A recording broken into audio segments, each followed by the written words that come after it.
Hello friends, so today I have something a little different to talk about. I recently took a break from my other project to participate in a month-long Metroidvania game jam, and I want to show off what my team made. So we actually started working on the game a week before the jam officially started, just to put together a basic framework for the game. The white circle here will eventually become our protagonist, but for now all it can do is move and jump. But I did reuse the code from my other game, so jump buffering and coyote time are already included at this point. The next step was to add basic combat features. Our little circle can now shoot smaller circles, and also generate square hitboxes in melee range. Very advanced stuff. Some other members of our team added a bunch of other features like moving platforms, falling obstacles, and a framework for building levels. We even got a functional map generator, which is pretty impressive for just a week of work. Then the game jam actually started on February 15th. The optional theme was "You Are the Monster."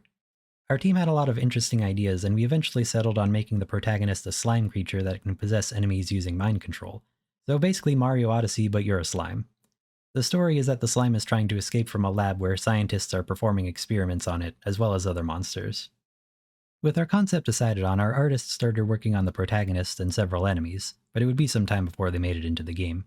In the meantime, I was in charge of player abilities, so I started working on the possession mechanic. This turned out to be way more complicated than we initially thought.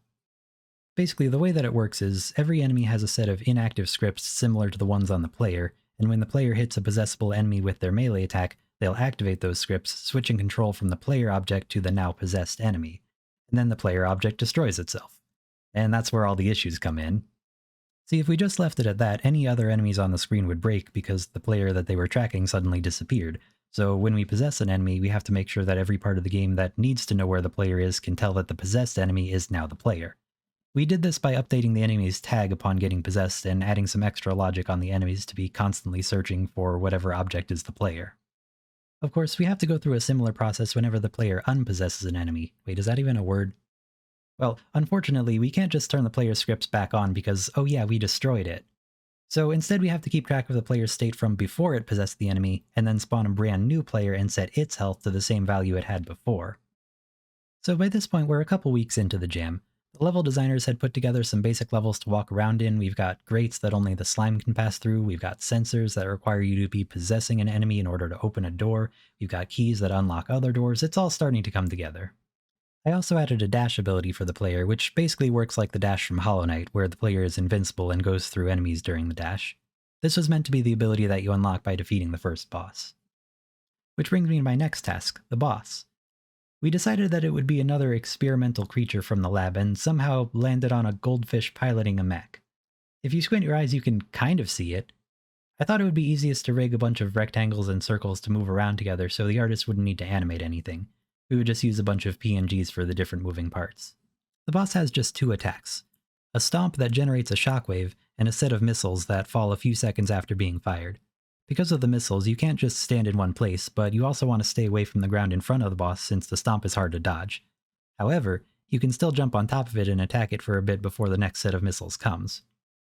Around this point, our artist finished some of the art, so I started putting the assets in and animating them. We finally have our adorable slimy boy. Our artist did a great job with it, and the animations look really smooth. Now, you may be wondering, if the player gets destroyed when it possesses an enemy, how can you still see it riding the enemy's head?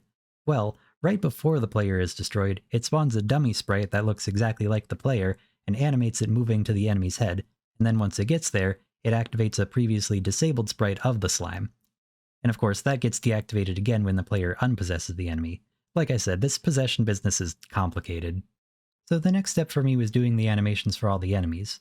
We've got a rat, a cat, a buff cat which can one-shot most things, a robot which is not possessable because it's a machine, a security guard who hops like a flea to avoid attacks, and then this absolute nightmare of a creature. You think it's a cute little doggy, but then nope, it's a giant spider that shoots fireballs. And of course, we've also got the big boy himself, the fish mech. Oh yeah, by now the game jam was just about done. Our other developers had built up the rest of the map, and one of them even wrote some music. And let me tell you, I hope you brought some peanut butter because we got nothing here but jams.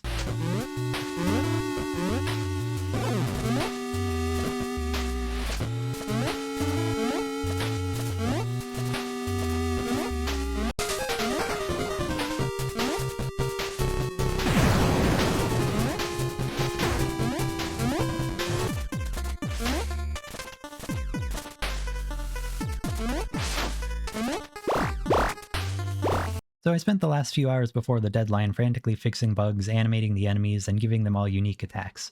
I even put in a little Easter egg for the cat. If you press J, he does this.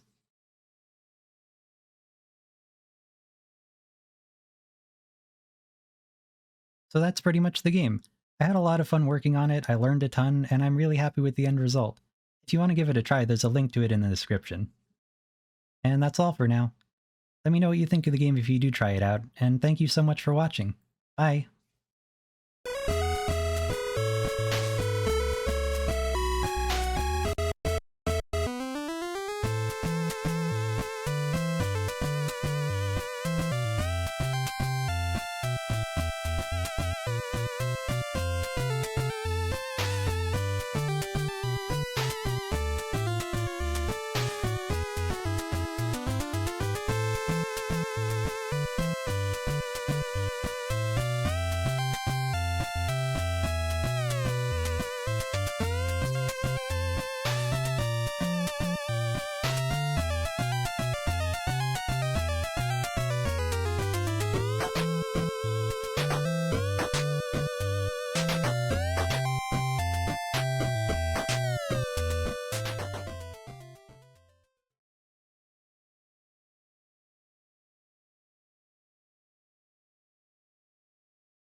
Falcon Punch!